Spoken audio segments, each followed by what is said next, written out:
ಈ ವಿಡಿಯೋ ಮಾಡೋದು ಉದ್ದೇಶ ಏನಂದರೆ, ನಮ್ಮ ಫ್ರೆಂಡ್ಸ್ ಎಲ್ಲ ದೀಪಾವಳಿಗೋಸ್ಕರ ಊರಿಗೆ ಹೋಗ್ತಾ ಇದ್ದಾರೆ.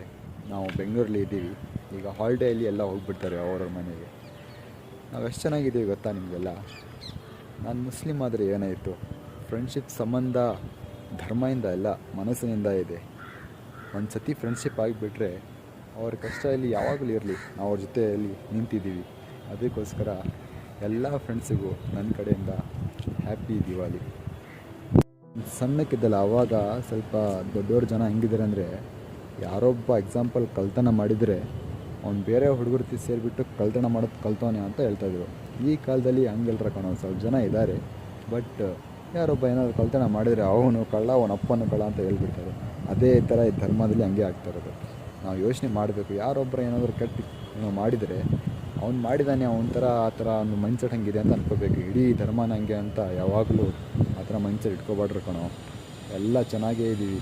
ಬರೀ ಇನ್ಸ್ಟಾಗ್ರಾಮು ಇದು ಸೋಷಿಯಲ್ ಮೀಡಿಯಲ್ಲಿ ಅಷ್ಟೇ ನಿಮಗೆ ಕಾಣ್ತಾ ಇರೋದು ಅಷ್ಟೇ. ಎಲ್ಲರೂ ಚೆನ್ನಾಗಿರ್ತಾರೆ, ಎಲ್ಲೋ ಒಂದು ಕಡೆ ಅಷ್ಟೇ ಕಂಡ್ರೆ ಇಡೋದು.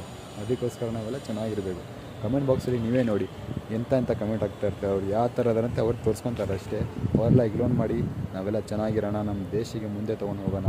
ಮೈ ambition is I would like to become an army officer. But ಇದೇ ಥರ ಮುಂದೆ ಹೋಗ್ತಾರಣ್ಣ. ಒಳಗಡೆ ಚೆನ್ನಾಗಿದ್ದರೆ ಆಚೆಯಿಂದ ಯಾವುದೋ ಕಂಟ್ರಿ ಏನೂ ಇರಲಿ, ಯಾರೂ ನಮಗೆ ಮುಟ್ಟೋಕ್ಕಾಗಲ್ಲ. ಅದಕ್ಕೋಸ್ಕರ ಎಲ್ಲ ಚೆನ್ನಾಗಿರಿ. ಹ್ಯಾಪಿ ದಿವಾಲಿ.